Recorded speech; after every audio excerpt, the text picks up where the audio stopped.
التوحید فی التشریع، اس کا خلاصہ ہم نے تقریباً بیان کر دیا تھا کہ جس طرح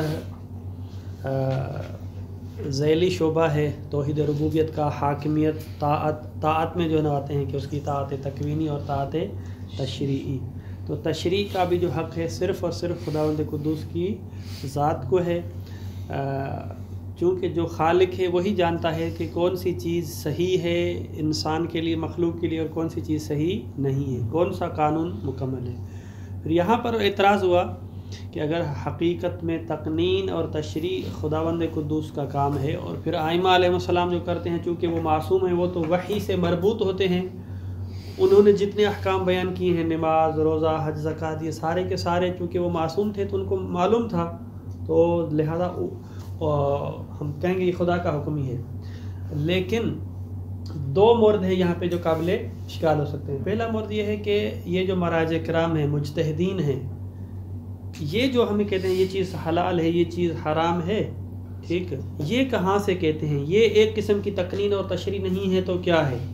کیونکہ اگر آپ کہیں کہ خدا کے اذن سے کر رہے ہیں کہ معصوم نہیں ہے، وحی ان پر نازل نہیں ہوتی ہے، اور اگر آپ کہیں کہ خدا کے اذن سے نہیں ہے تو پھر اس دائرے میں آ جائیں گے کہ بدون اذن خدا جو ہے نا وہ تشریع ہو جائے گی، یہ تشریع جو ہے نہیں ہے۔ تو لہٰذا مراجع کرام کے فتاویٰ اور رسالہ عملیہ جو ابھی جو ہے نا شیخ صاحب کے پاس ہے، اس کے بارے میں آپ کیا کہیں گے؟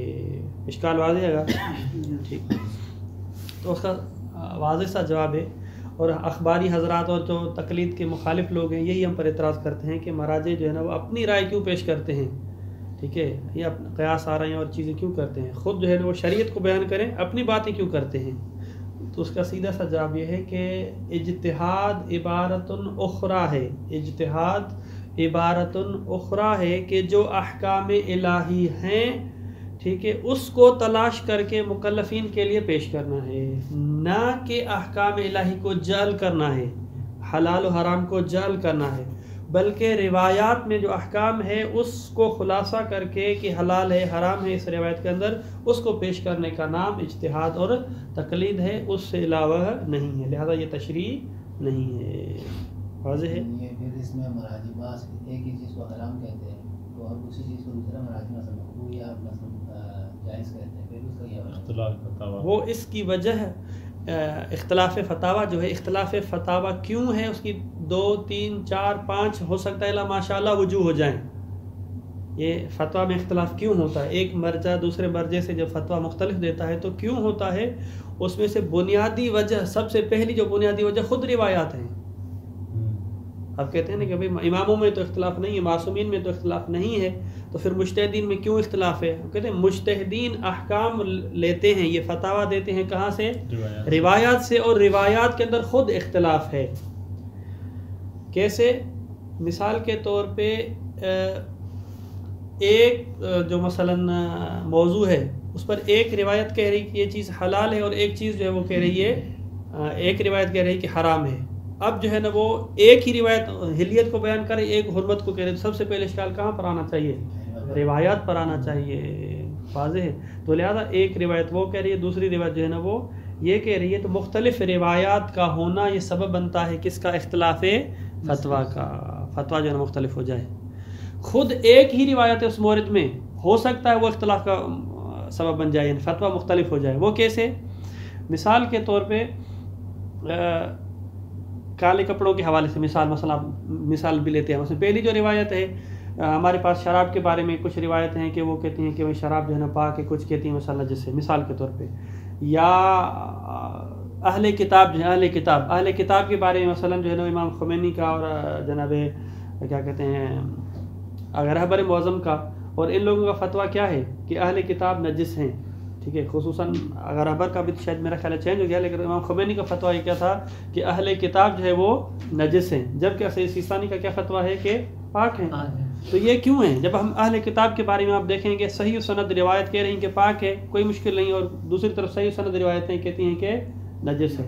ایک ہی جو ہے نا وہ مسئلہ ہے، کچھ روایت کہہ رہی ہیں کہ پاک ہے، کچھ روایت کہہ رہی ہیں کہ نجس ہے۔ اس وجہ سے جو ہے نا خمینی صاحب کی فتویٰ جو ہے نا وہ اس کا فتویٰ الگ ہو گیا، اور سیستانی صاحب کا فتویٰ جو ہے وہ الگ ہو گیا۔ یا ایک ہی روایت ہے جی، روایت پر چلی جائے گی نا پھر بات جی پھر اختلاف میں خود روایت میں بھی دو کی ایک روایت دو شکل میں یا اس کے دو نتیجے کیوں؟ ایک روایت الگ روایت ہے، وہ الگ ہے اسی راوی سے، وہ کسی راوی سے الگ ہے. امام معصوم ایک مثلا امام صادق کی مثلا دو روایتیں ہیں جی، ایک مثلا اسی میں حرام ایک دوسرا مثلا کیا کہتے ہیں جائز یا حلال کہتے ہیں، پھر اس کی کیا بات ہے؟ ہاں اس وجہ سے نا یہ سمجھنے کی ضرورت ہے کہ روایت مساوی نہیں ہے قول معصوم سے، روایت مساوی نہیں ہے قول معصوم سے. روایت عام ہے، قول معصوم اخص ہے. ہو سکتا ہے وہ روایت جو ہے وہ راوی نے گھڑی ہو، یا راوی نے نہ سمجھا ہو، یا راوی کو اشتباہ ہوا ہو، امام کا قول ہی نہ ہو، امام کا فرمان ہی نہ ہو. تو لہذا قول معصوم ٹھیک ہے اور جو ہے نا روایت آپس میں عام و اخص مطلق ہیں. اس وجہ سے جو ہو سکتا ہے ایک جو ٹکرا رہی ہے، ایک قول معصوم ہو دوسرا قول معصوم نہ ہو، لیکن ہمیں تو پتہ نہیں، ہم تو اسی حساب سے چلیں گے. واضح ہے اس اعتبار سے. اس کا ایک نقضی جو اس کا نقضی جو ہے یہ ہو سکتا ہے خود پرانی روایت اپنی جگہ پہ جو پرانی مریض جو بھی کثیر سے دور ہے اس میں بھی کچھ آیات ایسی کہ حسب ظاہر جو ہے نا آپس میں تعارض رکھتے ہیں. حسب ظاہر بہت ساری ایسی روایات ہیں کہ جو اگر دیکھا جائے دقت ہے تو نہیں، بلکہ اول مرحلہ میں یہ لگتا ہے کہ کوئی ابھی یہ اس آیت کی بالکل پہلے آیت میں کچھ اور حکم ہے اور دوسرے میں کچھ اور ہے. جی یہ جواب بن سکتا ہے، لیکن کچھ ہمارے پاس ایسی روایت ہیں جو نص ہیں، نص ہیں ٹھیک ہے. ایک کہہ رہی ہے کہ اختلاف فتویٰ جو ہو جاتا ہے کس کی وجہ سے ہوتا ہے، ایک ہی روایت ہے لیکن وہ جو روایت ہے مسانید کے اعتبار سے، سند کے اعتبار سے کسی کے ہاں جو ہے نا وہ صحیح نہیں ہے، ضعیف و سند ہے، اور کسی کا جو ہے نا صحیح و سند ہے. تو ایک شخص جو ہے نا فتویٰ دیتا ہے، دوسرا شخص فتویٰ نہیں دیتا ہے. جیسا کہ کالے کپڑوں کے حوالے سے میں نے کہا، کالے کپڑوں کے حوالے سے باقی تقریباً مراجع جو ہے نا وہ کہتے ہیں کہ مکروہ ہے، کالا کپڑا پہنا مکروہ ہے سوائے استثناءات کے. لیکن صحیح سیستانی کے نزدیک کالا کپڑا مکروہ نہیں ہے مطلقاً.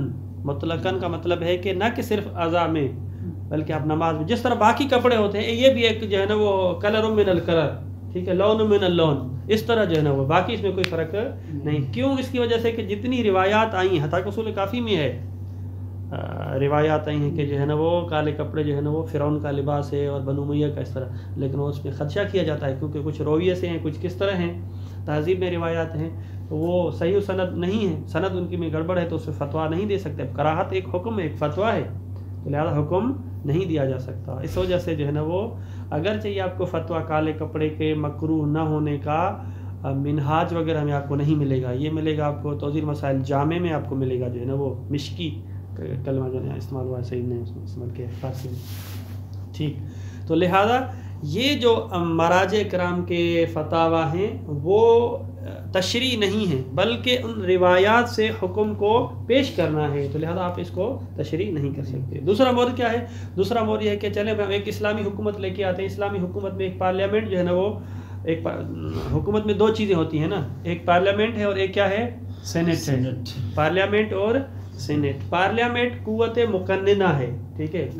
پارلیمنٹ جو ہے وہ اس کا کام کیا ہے، پارلیمنٹ کے جو لوگ جو بیٹھتے ہیں، یہ جو وزراء بیٹھتے ہیں، یہ جو ہے نا وہ قوت مقننہ یعنی ان کا کام قانون گزاری ہے ٹھیک ہے. ایک بل کو جو ہے نا وہ بل کو پیش کرنا، قانون جو ہے نا پیش کرنا کہ یہ قانون ہونا چاہیے.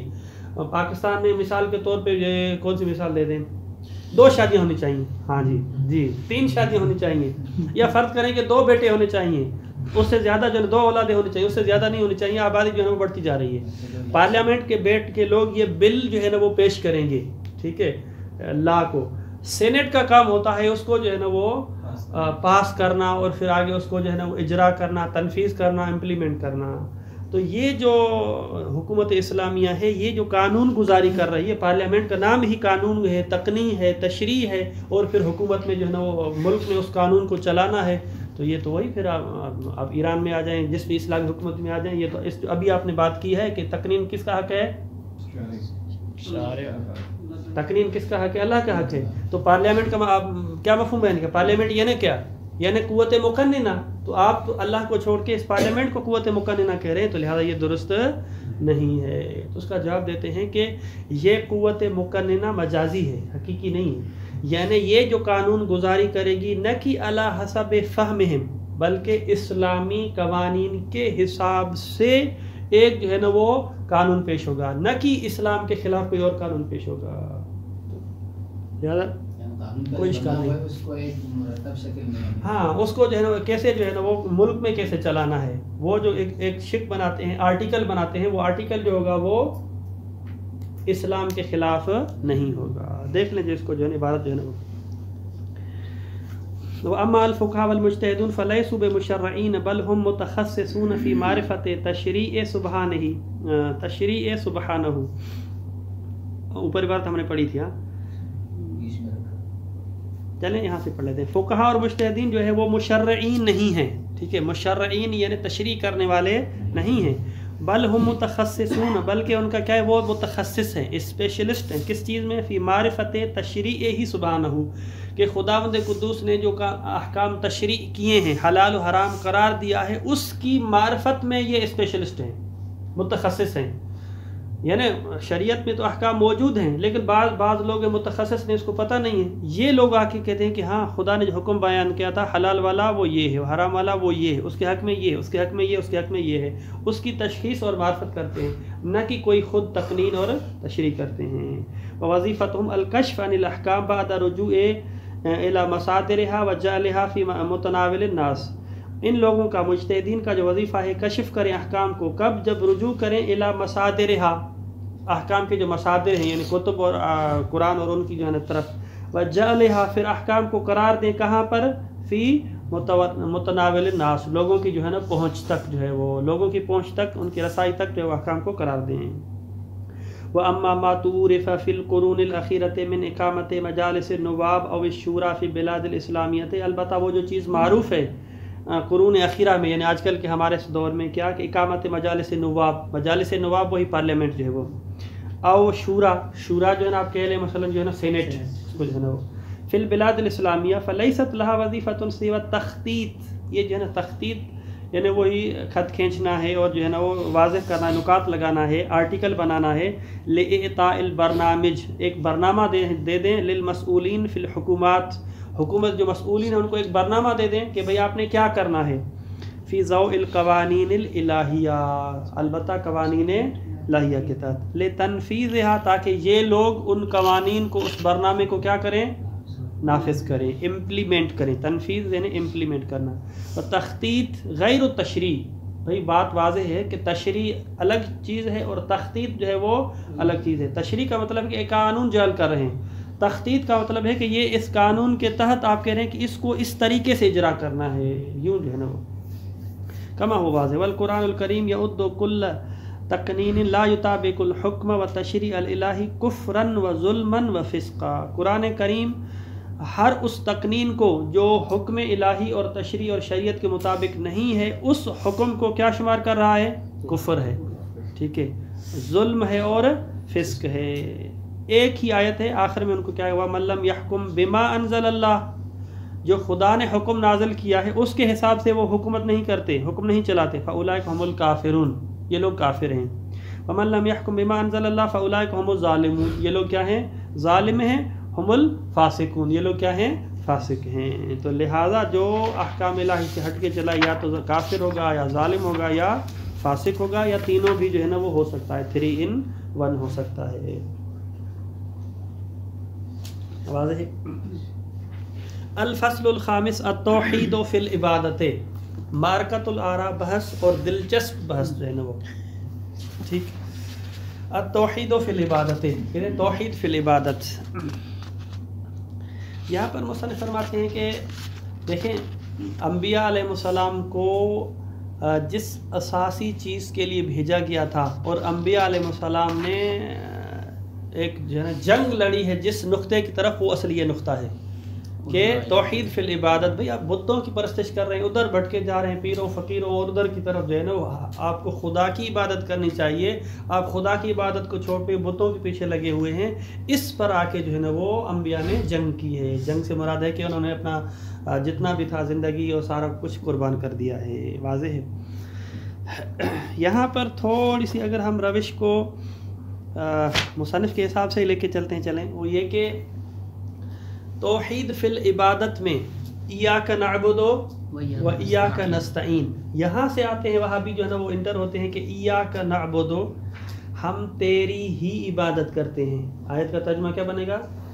ہم تیری ہی عبادت کرتے ہیں کا مطلب یہ ہے کہ عبادت منحصر ہے خدا کی ذات. اس نقطے میں ہمارا اور باقی فرقوں کا اختلاف ہے، یعنی مسلمانوں کا اس بات پہ اختلاف ہے یا اتفاق ہے کہ عبادت صرف خدا کی ہو سکتی ہے؟ اس پہ اتفاق ہے کہ عبادت جو ہے وہ عبادت جس چیز کو آپ عبادت کہتے ہیں وہ صرف خدا کی ہو سکتی ہے. تو لہذا بحث ہماری ان کے ساتھ کبروی نہیں ہے، اختلاف ہمارا کبروی نہیں ہے، بلکہ اختلاف کہاں پہ ہے؟ صغرا میں ہے کہ کون سی چیز عبادت ہے، کون سی چیز عبادت نہیں ہے. یہ صغری کبری تو واضح ہو جاتا ہے نا. یعنی اختلاف کبروی کا مطلب ہے کہ ایک کلی اختلاف بھائی عبادت جو ہے وہ خدا کی ہے یا نہیں ہے. اب جو ہے وہ عبادت یہ چیز عبادت ہے یا نہیں، اصل میں جو ہے نا یہاں پہ اختلاف ہے. کیوں اختلاف ہے؟ اس وجہ سے کہ عبادت کس کو کہتے ہیں، عبادت کا مفہوم کیا ہے، عبادت کی حقیقت کیا ہے، یہاں سے جو ہے نا اختلاف ہو جاتا ہے. وہاں بھی جو ہے نا کہیں اور چلے جاتے ہیں اور ہم جو ہے وہ کہیں اور چلے جاتے ہیں. واضح ہے؟ تو یہاں پر آ جاتے ہیں عبادت کے عنوان سے. عبادت جو ہے وہ عبادت کی تعریف کیا ہے؟ ٹھیک ہے، آپ لکھ لیں جو ہے نا، اگر آپ کے پاس قلم ہے تو لکھ لیں جو ہے عبادت کی تعریف. عبادت کسے کہتے ہیں؟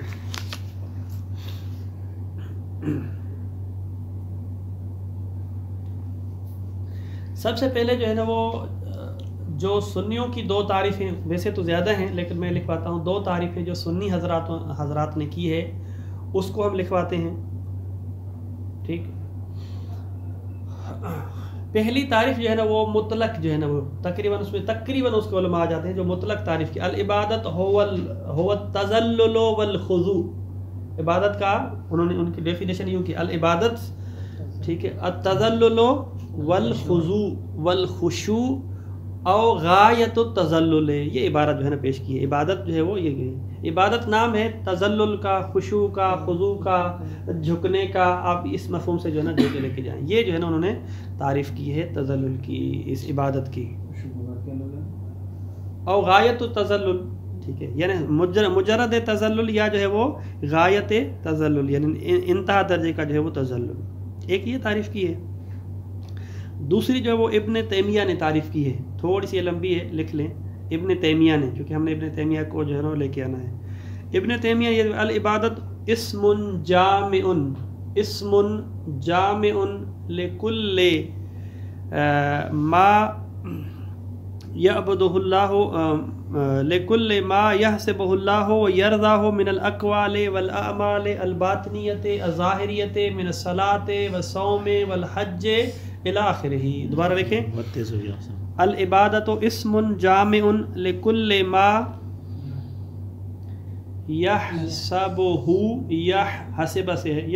اللہ ویرضاہ، یعنی ہر وہ چیز کے جو خدا جس کو اپنا شمار کرے اور اس سے وہ راضی ہو جائے. من الاقوال، چاہے وہ قول ہو جس سے خدا راضی ہے، او الاعمال، اعمال ہوں، الباطنیت و ظاہریت، الصلاۃ و صوم و صلۃ الارحام و بر، اس طرح جو ہے نا سارے پھر اس کے آگے مصادیق آ جاتے ہیں الی آخرہ. اس کا حوالہ بھی آپ لکھ لیں. یہ جو ہے ابن تیمیہ کی جو ہے نا وہ مجلۃ البحوث الاسلامیہ، بحوث اسلام ایک مجلہ جو ہے نا وہ چھپتا تھا ابن تیمیہ کے مطالب کے عنوان سے، وہاں پر اس کی جو ہے نا وہ تعریف کی ہے. جلد نمبر 2 ہے اور صفحہ میرے ذہن میں نہیں ہے، دوسری نمبر جلد میں جو ہے نا تھا. ٹھیک ہے، جلد نمبر 2 ابن تیمیہ نے. ٹھیک، اب اگر ان دو تعریف کو سید رشید جو صاحب منار والے ہیں اس کی تعریف کو ہم بعد میں بیان کرتے ہیں. اگر ان دو تعریف کو آپ سامنے رکھیں، ان دو تعریف کو اگر آپ سامنے رکھیں تو پھر کیا ہوگا؟ پھر نتیجہ یہ نکلا کہ ہم جو حرم جاتے ہیں یہ بھی عبادت ہے، نہیں عبادت؟ ٹھیک، اس نے بنایا البتہ عبادت غیر اللہ کی، ویسے تو عبادت ہے لیکن عبادت جو شرک والی عبادت ہو.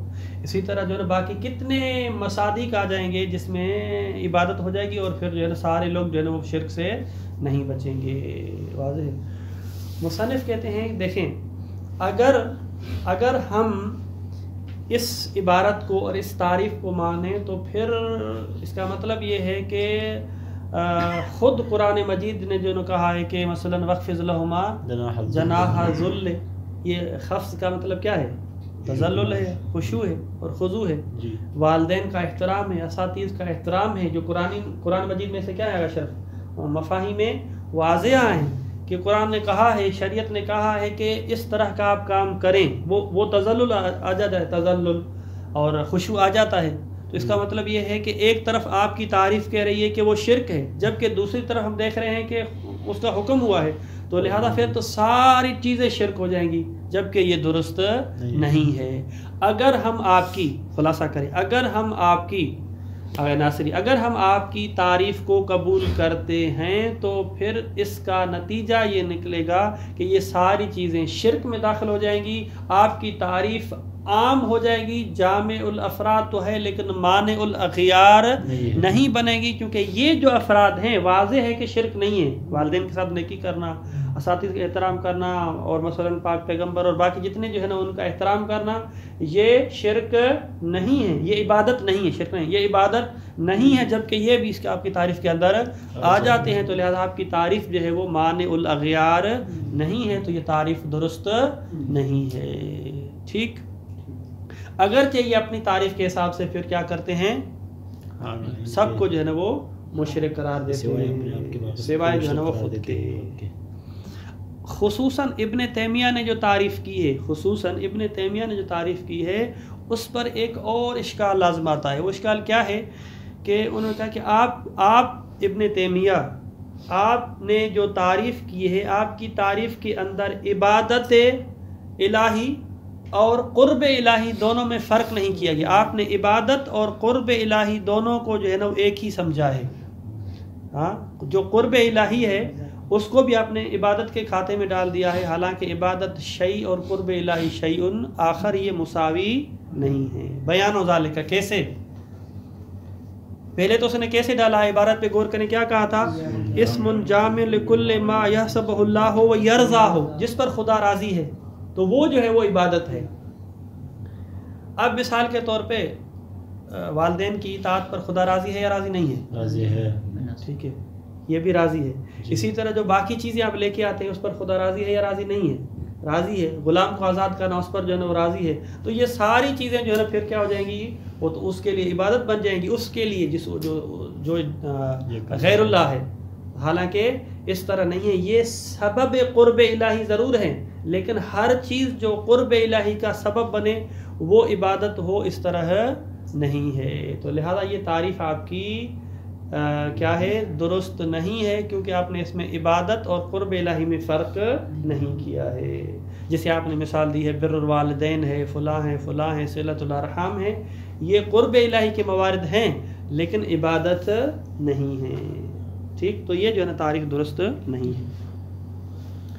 اب آ جاتے ہیں کہ اس کی صحیح تعریف کیا ہوگی۔ مصنف نے اس کی تعریف جو ہے نا صحیح پیش کیا کی ہے، کہتے ہیں کہ صحیح تعریف جو ہے وہ یوں ہے: الخضوع والتذلل مع اعتقاد رب و الہ۔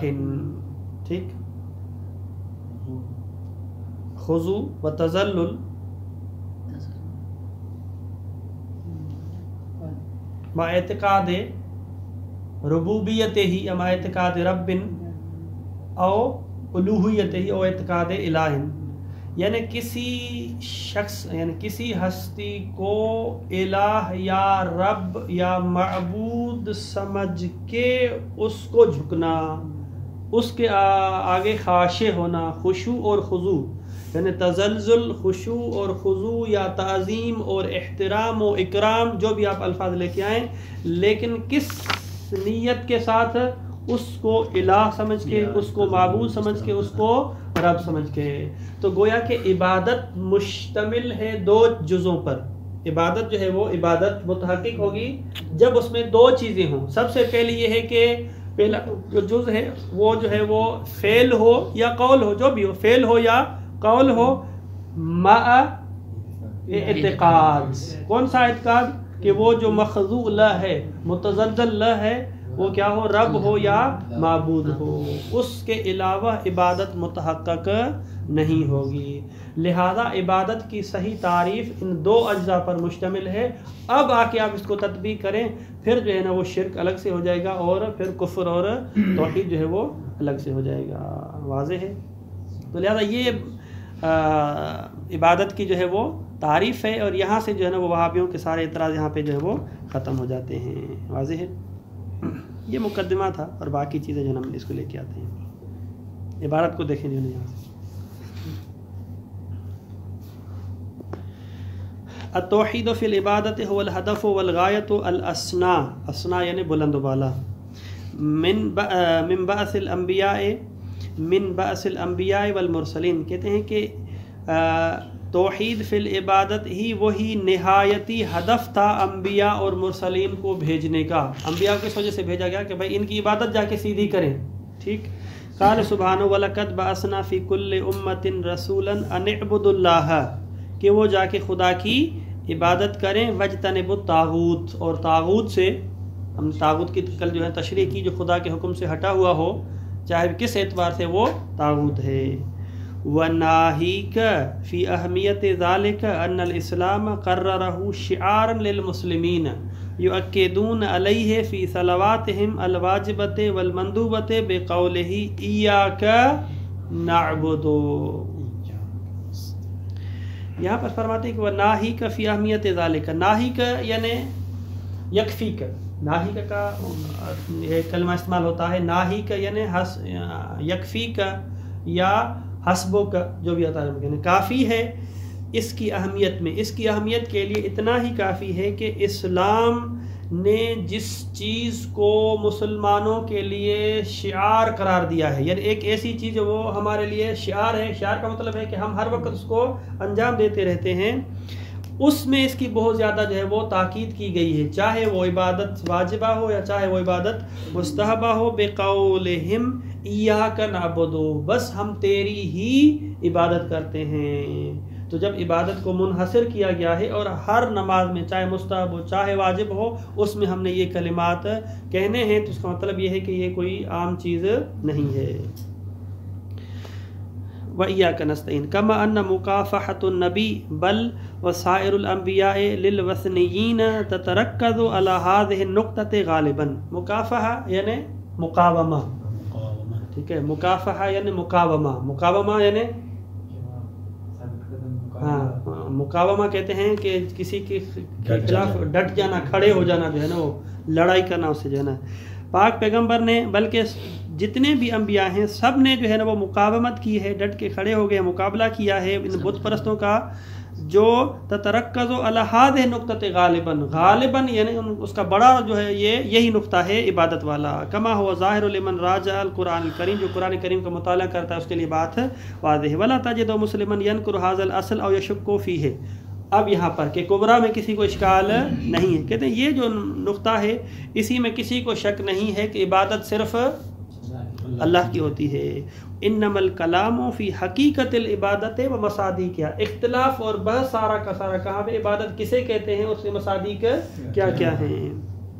فترى ان اتباع الوہابیت یرمون غیرہم بشرک فی العبادت، آپ ملاحظہ فرمائیں گے کہ جو وہابی ان کے جو پیروکار ہیں وہابیت کے، یہ جو ہے نا لوگوں کو جو ہے نا وہ شرک کے تیر لگاتے ہیں کہ یہ شرک فی العبادت کے قائل ہیں، بالتبرک بآثار الانبیاء والتوسل بهم الی اللہ سبحانہ وتعالی، کہ جو انبیاء کے آثار ہیں اور ان سے توسل کرتے ہیں تو وہ ان سے جو ہے نا وہ ونحو ذالک فتمییز العبادت، یہاں پر جو ہے نا وہ جعفر سبحانی کی ایک اور کتاب ہے بہت فی الملل والنہر، ہاں وہ بھی ہے، یا جو ہے نا وہ الاسماء الثلاثہ، الالہ والرب والمعبود، الہ، رب اور معبود، ان تین جو ہے نا کلمات پر جو ہے نا ایک بحث کی ہے مفصل، جو ہے نا جعفر سبحانی نے وہاں پر انہوں نے یہ عبارت لکھی ہے کہ آپ اس کا ملاحظہ فرمائیں گے کہ جب حاجی حضرات حج پہ جاتے ہیں تو ان کے ہاں ان وہابیوں کی عبادت اتنی تنگ ہے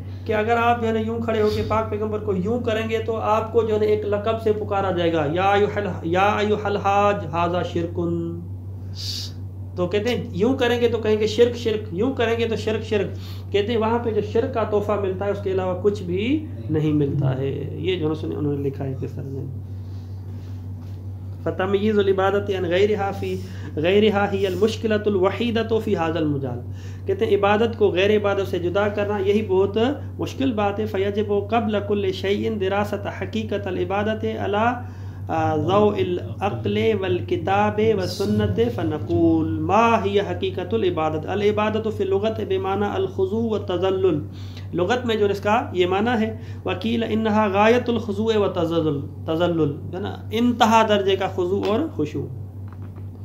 وهذا المعنى ليس هو المقصود من العبادت المختصة باللہ تعالی. یہ جو معنی ہے یہ لغوی تعریف ہے، یہ اصطلاحی تعریف عبادت کی نہیں ہے. اگرچہ ہم نے کہا کہ بعض علماء نے، سنیوں کے علماء نے جو ہے نا وہ اس کو تعریف کے طور پہ پیش کیا ہے، چونکہ مصنف جو اصل مطلب پہ آ رہے ہیں اس وجہ سے اس کو نہیں بیان کر رہے ہیں.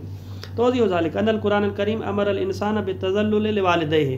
یہاں پر مصنف گویا کہ دلیل پیش کر رہے ہیں کہ عبادت کی صحیح تعریف کیا ہے. یہاں سے ہم نے دو تعریفیں پیش کی، ایک سنی حضرات کی جو وہ عبادت کی تعریف کرتے ہیں، پھر ایک مصنف کی تعریف پیش کی. ان کی جو تعریف تھی وہ تعریف صحیح نہیں ہے. کیوں؟ کیونکہ وہ تعریف جو ہے وہ معنی اغیار نہیں ہے. اس کو یہاں سے یوں مصنف بیان پیش کر رہے ہیں. کہتے ہیں کہ قرآن کریم نے حکم دیا انسان کو کہ آپ جو ہے نا وہ کیا کرتے ہیں، والدین کا احترام کریں. فیقول واخفض لهما جناح الذل من الرحمة وقل رب ارحمهما كما ربياني صغيرا. فلو كان الخضوع والتذلل عبادة، اگر مجرد خضوع اور تذلل عبادت ہوتا، لمن يتذلل له، عبادت ہوتا البتہ کس کے لیے؟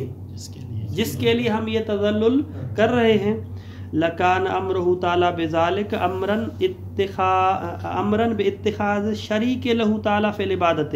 پھر تو خدا خود کہہ رہا ہے کہ بھئی عبادت میں میرا شریک ٹھہرائیں، کیونکہ خود خدا نے کہا ہے کہ والدین کے لیے تذلل کریں، اور تذلل مساوی ہے کس کے؟ عبادت کے. گویا کہ خود خدا کیا کہہ رہا ہے کہ عبادت میں میرا ایک شریک قرار دے دے. وہ کون سا شریک ہے؟ والدین ہیں. آگے آئے گا میرا خیال ہے، یہ نہیں آئے گا، یہاں بیان کر دیتا ہوں نا تاکہ واضح ہو جائے.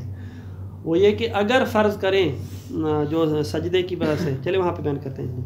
کما انہ سبحانہ وتعالی امر الملائکۃ بسجود لآدم فیقول واذ قلنا للملائکۃ اسجدوا لآدم فسجدوا الا ابلیس. اسی طرح اگر کہتے ہیں کہ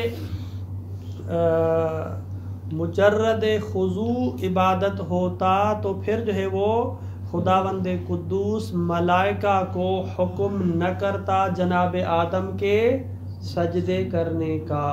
یہاں پہ جو ہے ہمیں رکنا چاہیے. ٹھیک ہے، ہمارے پاس جو ہے وہ دو مورد ہیں سجود کے. کتنے مورد ہیں؟ دو مورد. کون کون سے؟ ایک سجدہ تعظیمی اور ایک سجدہ جی. ایک یہی آیت ہے کہ خداوند قدوس نے حکم کیا ملائکہ کو کہ آدم کو سجدہ کریں. تو سب سے پہلی بات یہ ہے کہ یہ جو سجدہ تھا ملائکہ نے سجدہ کیا. ٹھیک ہے، یہ تو بات واضح ہے، ملائکہ نے سجدہ کیا. اور علماء کہتے ہیں یہاں سجدے سے مراد جو ہے نا وہ جھکنا نہیں ہے، جیسے کہ بعض لوگ کے تعویل کرتے ہیں یہاں سجدے سے مراد کیا ہے؟ مجرد بھائی وہ جس طرح کہتے ہیں نا آداب، یہ والی بات نہیں تھی. حقیقتاً سجدہ تھا، کیونکہ سجدہ کہتے ہی جو ہے نا وہ اس کیفیت کو ہے. تو لہذا آپ اس تعویلات میں نہ جائیں. سجدہ تو تھا، لیکن آیا یہ جو سجدہ تھا آدم کو تھا یا خدا کو تھا؟ سجدہ خدا کو تھا، لیکن قبلہ جو ہے نا حضرت آدم بنائے گئے. یہ جو سجدہ تھا آدم کو تھا یا خدا کو تھا؟ پہلی تعویل سے ہم نکل کے آئے. اب دیکھیں دوسری تعویل میں کیا ہوتا ہے. پہلی تعویل میں نکلا کہ سجدہ حقیقتاً سجدہ تھا، نہ کہ جھکنا تھا. دوسرا یہ ہے کہ یہاں پہ بعض علماء کہتے ہیں کہ سجدہ تو خدا کی ذات کو تھا. یہ سجدہ کیا تھا؟ خدا کی ذات کو تھا. منتہا خدا نے حکم کیا تھا تو لہذا یہ خدا کی عبادت تھی. ٹھیک ہے، آدم کو سجدہ تھا ہی نہیں. واضح ہے. اس طرح کعبہ کی طرف رخ کر کے مثلا نماز پڑھنے کا خود خدا نے حکم دیا ہے. جی، یہ کعبہ کو تو نہیں ہے کہ آتے ہیں خدا ہی کے سامنے جھکنا ہے. اسی طرح یعنی قبلہ جو ہے نا وہ حضرت آدم کو بنایا گیا تھا، سجدہ خدا کا ہے. ہاں، یعنی یہاں پہ دو قول ہو گئے نا. میں اس کو ذرا اور کھولتا ہوں، میرے ساتھ ہیں، تھک تو نہیں گئے ہیں، ابھی ہیں ہمارے پاس 5-7 منٹ جو ہے. پہلا یہ ہے کہ یہ سجدہ اللہ کو سجدہ تھا. ٹھیک ہے، آدم مجرد ایک طرف تھے کہہ لیں، بس اس کی حیثیت نہیں تھی. سجدہ وہی خدا کو سجدہ تھا. تو اس صورت میں اشکال آتا ہے؟ غیر اللہ کی عبادت کا اشکال ہی نہیں آتا ہے. ٹھیک ہے تو صراحتاً لآدم کہا ہے نا. جی. دوسرا قول کہتے ہیں کہ نہیں، یہاں پہ جو سجدہ ہے آدم کو ہی سجدہ ہے. خدا نے حکم کیا سجدہ کریں، آدم کو سجدہ کریں، نہ کہ مجھے. حکم میرا ہے لیکن سجدہ کس کو کرنا ہے؟ آدم کو سجدہ کرنا ہے. تو لہذا اگر یہ سجدہ حقیقت میں ایک تعظیم تھی، یہ سجدہ کیا تھا؟ ایک تعظیم تھی جناب آدم کے لیے. اور اگر معنی نفی میں آ جائیں، اور اگر تعظیم کرنا عبادت کہلاتا تو پھر خدا خود عبادت کا حکم دے رہے ہیں جناب آدم کی، یعنی جناب آدم کو اپنی عبادت میں شریک ٹھہرا رہے ہیں، جبکہ یہ درست نہیں ہے. دوبارہ ریپیٹ کرتا ہوں. دیکھیں پہلا جو قول تھا کہ خدا کو سجدہ ہے، ٹھیک ہے، آدم کو ہے، اس میں تو ہماری بحث ہی نہیں ہے. ٹھیک ہے، اس میں ہماری بحث نہیں. علماء یہ ایک تعویل کرتے ہیں، یہ تعویل ہے. وَإِلَّا جو ہے نا فَاسْجُدُوا لِآدَمَ، یہ واضح سی عبارت ہے. لے آدم، آدم کو سجدہ تھا. قرآن جو ہے نا صراحت کے ساتھ کہہ رہا ہے، یعنی کم از کم اس کا ظہور جو ہے وہ اس بات پر ہے کہ یہ سجدہ کس کو تھا؟ جناب آدم کو تھا. اب یہاں ہمارا استدلال اس قول کی بنیاد پر ہے. یہ جو ہم کہہ رہے ہیں کہ مطلق تعظیم عبادت نہیں ہے، اس کو ہم ثابت کرنے جا رہے ہیں نا، وہ یہاں اس سے ہے کہ یہ سجدہ تھا، سجدہ بے عنوان تعظیم تھا. اور اگر مجرد تعظیم، اگر مجرد تعظیم کیا ہو؟ عبادت ہو، تو پھر اس کا نتیجہ یہ ہے کہ خود خدا حکم کر رہے ہیں کس بات کی؟ کس بات کا؟ کہ میرے غیر کی عبادت کریں، جبکہ عبادت منحصر ہے کس میں؟ خدا کے لیے. تو نتیجہ یہ نکلا کہ مجرد تعظیم ولو سجدے کی شکل میں کیوں نہ ہو، وہ عبادت نہیں ہوا کرتی. پھر یہاں پہ اشکال کیا ہے اشرف کے جواب اعتراض سے پہلے، پھر یہ اعتراض کیا ہے کہ سجدہ جو ہے وہ کیسے جو ہے نا عبادت نہیں ہے. کہتے ہیں یا تو اس کی دو صورتیں ہیں کہ یا تو سجدہ جو ہے نا شریعت اسلام سے پہلے سجدہ کرنا باقی عبادتوں میں ولو بے عنوان تعظیم جائز تھا، اب جو ہے نا وہ ہماری شریعت میں حرام ہو گیا ہے. ٹھیک. یا جو ہے نا اس وقت جو تھا وہ حرام نہ بھی ہو لیکن جو ہے خدا نے جب حکم کیا ہے تو لہذا اس حکم کی بنیاد پر یہ ساری چیزیں آ گئی ہیں. واضح دو تعویلیں میرے ساتھ ہیں. تھک گئے ہیں تو اس کو کل پہ چھوڑ دیں کیونکہ بحث تھوڑی سی دلچسپ ہے. دوبارہ تھے یہ جو سجدہ ہے جناب آدم کو ہے، بے عنوان تعظیم ہے، تو کہتے ہیں کہ آیا تعظیمی سجدہ جائز ہے؟ کہتے ہیں شریعت اسلام میں جائز نہیں ہے. یہ بات متفق علیہ، شریعت اسلام میں تعظیمی سجدہ جائز نہیں ہے. البتہ جائز نہ ہونے کی دو وجہ ہو سکتی ہیں. ایک یہ چونکہ عبادت ہے اور عبادت شرک ہوتی ہے، اس وجہ سے جو ہے نا وہ جائز نہیں ہے. دوسری وجہ یہ ہے کہ نہیں، ویسے اس کی حرمت کے اور موارد بھی ہو سکتے ہیں، یعنی نہ کہ یہ مستلزم شرک ہے اس وجہ سے حرام نہیں ہے، بلکہ کسی اور وجہ سے بھی حرام ہو سکتا ہے. تو لہٰذا سجدے کا حرام ہونا مستلزم شرک نہیں بنتا کہ جس کی وجہ سے حرمت ہے، اس کی بحث نہیں ہے. ہم ابھی آتے ہیں کہ یہ جو سجدہ کیا گیا جناب آدم علیہ السلام کو، یہ مجرد تعظیم تھا، اور تعظیم کرنا کیا ہے؟ مجرد تعظیم عبادت نہیں ہے. اس وجہ سے خدا نے کہا کہ جناب آدم کو سجدہ کرو. یہ سجدہ جناب آدم کو ہی تھا. واضح ہے؟ تو علماء کا جو اشکال، اچھا جو علم کے سامنے سجدہ کرتے ہیں، یا شریعت اسلام میں ہم نے کہہ دیا نا، شریعت اسلام میں سجدہ جائز نہیں ہے. ہو سکتا ہے شریعت منسوخ ہو گئی ہو، وہ جو ایک جواز تھا بعد میں حرمت آ گئی مثال. اور ابھی تعریف میں ہم نے کہا ہے کہ خضوع اور تذلل اعتقاد رب اور الوہیت کے ساتھ ہے. وہاں پر ہم اعتقاد رب کو الوہیت تو نہیں رکھتے ہیں. اگر یہ نہیں یہ تعریف ہماری اپنی ہے، لاسٹ والی ہماری اپنی ہے. عمر کے ساتھ ہے تو پھر یہ استدلال صحیح نہیں ہے ان کا. پہلے آپ اشکال پہ جائیں. دیکھیں ہم اس نقطے کو دیکھیں، ہم ثابت کیا چیز کرنا چاہ رہے ہیں. ہم یہ کہہ رہے ہیں کہ مجرد تعظیم عبادت نہیں ہوتی. مثال کیا ہے بھائی؟ مثال یہ ہے کہ یہ جو سجدہ تھا جناب آدم کو ہی سجدہ تھا، اور یہ بے عنوان تعظیم تھا. کیوں؟ اس وجہ سے کہ ملائکہ نے جناب آدم کو رب یا الہ یا معبود سمجھ کے سجدہ نہیں کیا تھا. یہ بات واضح ہے. ٹھیک ہے، تو لہذا یہ مجرد تعظیم تھی، اور مجرد تعظیم عبادت نہیں ہوا کرتی. اگر مجرد تعظیم عبادت ہوتی تو یہاں سے شرک لازم آ رہا، اور یہ درست نہیں ہے. خدا کیسے شرک کا حکم دے سکتا ہے؟ ٹھیک ہو گیا، واضح ہے. اب اشکال آپ کا رفع ہو گیا اس کا. تو ٹھیک ہو گیا، پھر آدم کو ان کا جھکنے میں کوئی اشکال نہیں ہے کیونکہ وہ عبادت نہیں ہے تو شرک تو لازم نہیں آتا. صرف آپ یہ اشکال کر سکتے ہیں کہ جب جو ہے نا وہ عبادت جو ہے وہ سجدہ کرنا، تعظیمی سجدہ کرنا حرام نہیں ہے تو پھر ہم علم کو کیوں سجدہ کرتے ہیں. اس کا جواب یہ ہے کہ ہماری شریعت میں حرام ہے اور اس کی حرمت کی وجہ ضروری نہیں کہ لازم شرک ہو، کوئی بھی وجہ ہو سکتی ہے. شریعت نے حرام کرا دیا، ہم اس کو کیا کہہ سکتے ہیں. اگر حرام ہو مثلا تو اس مثلا شریعت میں جائز تھا تو پھر یہ جو استدلال ہے آغا صاحب کا وہ صحیح نہیں ہے، کیونکہ ان کی کسی شریعت میں جائز چیز سے ہمارے یہاں استدلال کیسے کر سکتے ہیں. آپ کسی اور وادی میں چلے گئے. صاحب نے ابھی حلم کو سجدہ کرنا صحیح ہے کہہ کر ابھی اس کو ثابت کرنے کے لیے استدلال نہیں کیا، ابھی تک ایسا تو نہیں کیا. انہوں نے کہا نا کہ یہ جو عبادت جو کیا کہتے ہیں سجدہ کرنا ہے وہ صرف کیا ہے اس میں یعنی خضوع تعظیم تھا. تعظیم کیا ہے، یہ شرک لازم نہیں آتا ہے کہا. ٹھیک ہے، تو پھر ہم نے کہا کہ نہیں ان کی شریعت میں جائز ہو، ہماری شریعت میں جائز نہیں ہے کہا. تو پھر ان کی شریعت میں جو جائز چیز ہے وہ ہماری شریعت میں ہم کیسے اس سے استدلال کر سکتے ہیں جبکہ وہ شریعت چینج ہو چکا ہے. آپ ایک مطلب استدلال کو دوبارہ نا ہم ذہن میں لائیں گے. ہم ثابت کیا کرنا چاہ رہے ہیں؟ ہم ثابت یہ کرنا چاہتے ہیں کہ مظاہر تعظیم سے جو بھی تعظیم ہے وہ عبادت نہیں ہے. اس کے لیے ہم نے ایک مثال پیش کی ہے سجدہ. اب سجدہ جائز ہے یا نہیں اس کو سائڈ پہ رکھیں. ٹھیک ہے، یہ پھر آپ اس پہ علم والی بات میں چلے جائیں گے نا، ذہن آپ ادھر چلا جائے گا. اس کو سائڈ پہ رکھیں کہ مجرد تعظیم موجب عبادت نہیں ہے. اس کی مثال کیا ہے کہ یہ سجدہ کرنا تعظیم ہے یا نہیں. وہابیوں سے پوچھتے ہیں، کہتے ہیں بالکل، بہت تعظیم کا تو ابرز مصداق ہے. کہتے ہیں کہ اگر مجرد تعظیم عبادت ہوتی تو پھر گویا کہ خدا حکم دے رہا ہے ملائکہ کو جناب آدم کی عبادت کریں، یعنی خود شرکت اور شریک ہونے کا حکم کر رہا ہے. یہ لازم ہے. کہتے ہیں نہیں، اس کا مطلب ہے کہ مجرد تعظیم عبادت نہیں ہے. اب وہ مجرد تعظیم کا ہم نے مصداق پیش کیا سجدہ. آپ کہتے ہیں سجدہ کیسے جائز ہے؟ تو پھر اس کی بحث کو ذرا ایک سائڈ سے دیکھیں، اصل کلی بحث کو یوں ذہن میں رکھیں.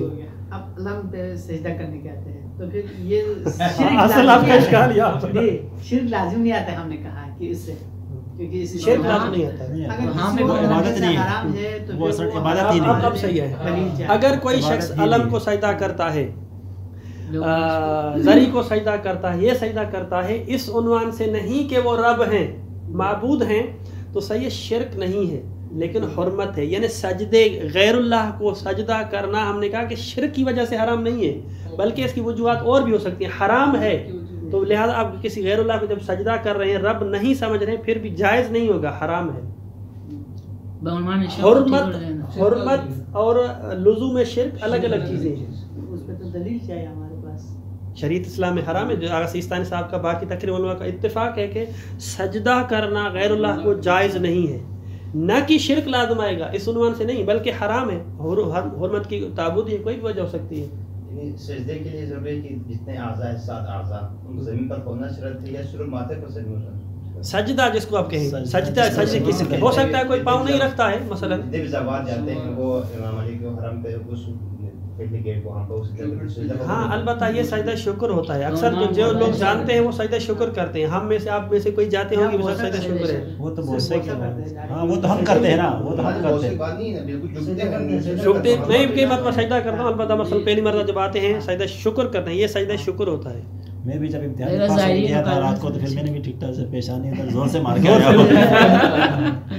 ان کو قائل کرنا تو عنوان سجدہ شکر تو خدا کا ہی ہے نا، خدا کا ہے، لیکن حرام کی طرف کرنا مسئلہ ہے. ہمارے مورد یہ ہے کہ ہم کسی غیر اللہ کی طرف نہیں، غیر اللہ نہیں. سجدہ شکر یعنی خدا کا شکر ادھر بھی کر سکتے ہیں، ادھر بھی کریں. سجدہ شکر نہیں، وہ دیکھیں جگہ الگ ہے کہ مثلا جگہ الگ ہے. آپ سجدہ شکر کہاں کریں وہ الگ ہے. سجدہ شکر جب آپ کہہ رہے ہیں سجدہ شکر کا مطلب ہی یہ ہے کہ آپ خدا کو جو ہے نا وہ شکر کا سجدہ کر رہے ہیں. آپ نے متبادل جگہ کا انتخاب کیا ہے، جگہ ادھر ہے جگہ کا جس طرح انتخاب. آپ ایسا ہاں اگر یہی کوئی شخص کرتا ہے کہ شکر ہے کہ مولا آپ نے مجھے بلوایا، آپ کا شکر ہے، تو پھر سجدہ شکر یہ نہیں، پھر اس کو جو ہے نا وہ مزور اللہ کو جو ہے سجدہ ہے یہ. پھر اس میں ہماری بات نہیں. پھر اس میں بات آئے گی کہ اگر خدا سمجھ کے کر رہا ہے تو پھر شرک ہے. اگر خدا سمجھ کے نہیں کر رہا، امام کو امام سمجھ کے کر رہا ہے، تو پھر یہ جو ہے وہ باطل ہے اور حرام ہے، گناہ ہے.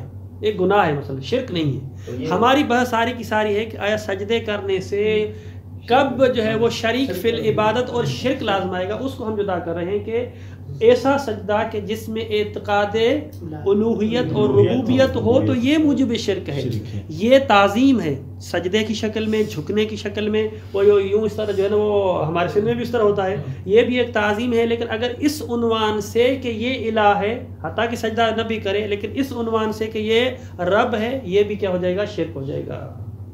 اگر اس عنوان سے نہیں ہے تو پھر اس طرح سجدہ یا یہ جو چیزیں ہیں، مثلا ایسی چیزیں جو سجدہ ہے، مثلا یہ تو پھر حرام نہیں ہوگا، لیکن سجدہ چونکہ مظاہر عبادت میں سے ہے، کیونکہ حرام قرار دیا ہے، لہذا وہ شرک نہیں ہوگا لیکن گناہ ہوگا اس پر۔ صلی اللہ علیہ محمد وعلیہ الطاہرین۔ ان دو چیزوں کو فرق کرنا ضروری ہے۔ ہمارے یہاں ایک ملنگ